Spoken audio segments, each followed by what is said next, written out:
the question I always it's like a two-part question that I Hmm. always ask everybody. Right. The first one is uh what advice would you give your 15-year-old self? And the second part to the question is what advice would you give anyone that's trying to join law enforcement? Okay, let me start the 15-year-old self. Um,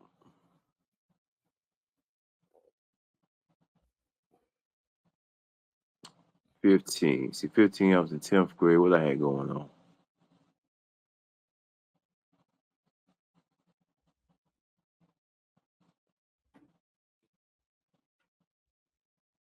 I don't know. I'll be honest with you. I don't know what I would have done anything different. Differently. Mm-mm. Now, I would give my 19 and 20 self of Okay, let's age do that. their advice. With that, I would have told myself to uh be even tighter with my money. Okay. Yeah, be even tighter with my money. Even when it came to family members, um, be even tighter. Hmm. Uh, had something that happened to me when I was around that age. I don't. Well, first of all, I don't live in regret. Right. I don't live in regret. Because if you live in regret, it cancels out your future or your possibility of having a better future if you're always Okay. living in the past. So Right. it so questions like this here, yeah, I know I do have an answer, but everything have a way of working itself out, Right. Right. and that's what I always believe on. That's what I stand on. But if I had to go back and would give some wise advice, I'd say, man, be a little more tighter with your money. Okay. Uh, don't be so in a sense gullible. Hmm. Um, yeah, even though you think this family member had a good intention, you shouldn't allow them to have access to everything you had. Right. So, Right. but yeah, that's the advice I definitely would give my 19 and 20-year-old self back then. Okay. Now, advice as far as going to law enforcement is that before you go in law enforcement, you have to ask yourself this: are you willing to be able to separate yourself from even family members that does not line up with what you got going on concerning of living that positive life and not Hmm. being involved and connected around certain things or be involved or be around certain things?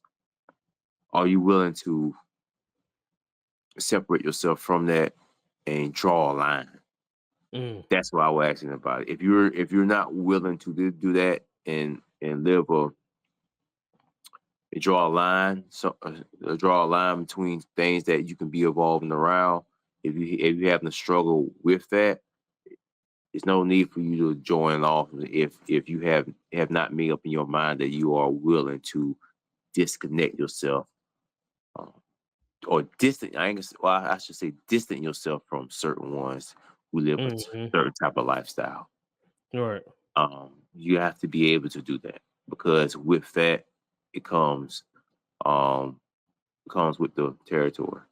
And I guess Hmm. it was easier for me to do it because as being a believer, I'm already have to do that. Right. So being law enforcement, that was nothing for me because I'm Hmm. already living that type of life. I can't be involved around certain things.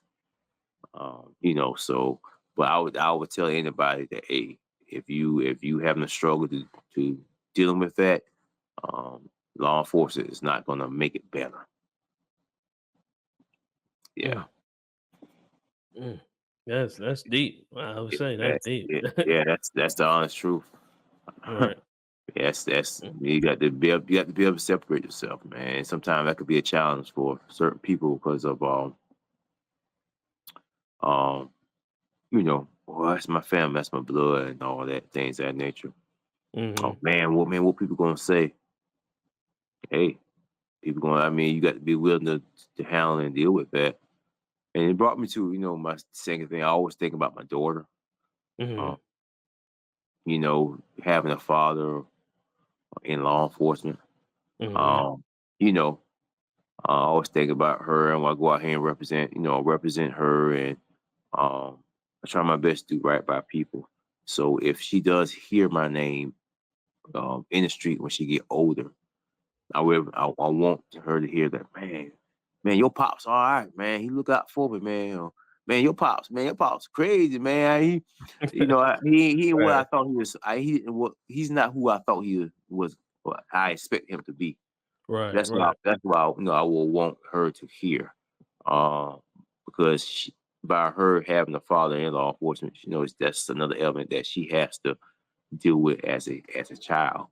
You know, so I think about that all the time. Right. Right. Yeah, now and her being 7, well being 8 now. Oh, she loving it. She embracing it. Oh, daddy lawful, yeah, yeah, yeah. But um, you know, again, people with the stigma with law enforcement. Mm-hmm. That popo at 12, I won't be around them. Boom, boom, Yeah. all Yeah. this. Right. Um, what I'm saying, she don't see it now because she'll have the mindset, the intellect to uh fully understand the stigma behind it. You know, Mm-hmm. so he's real innocent now. So again, I always I think about her. Well, I know Tisha. I mean, she used to it. You don't It bother. don't Don't bother. It bother don't her. bother. It Yeah. don't bother Yeah. her. You know what I'm saying? Everybody again plus her circle. Her Mm-hmm. circle. But again, my daughter really haven't fully experienced it yet because of her young age and really understand it yet.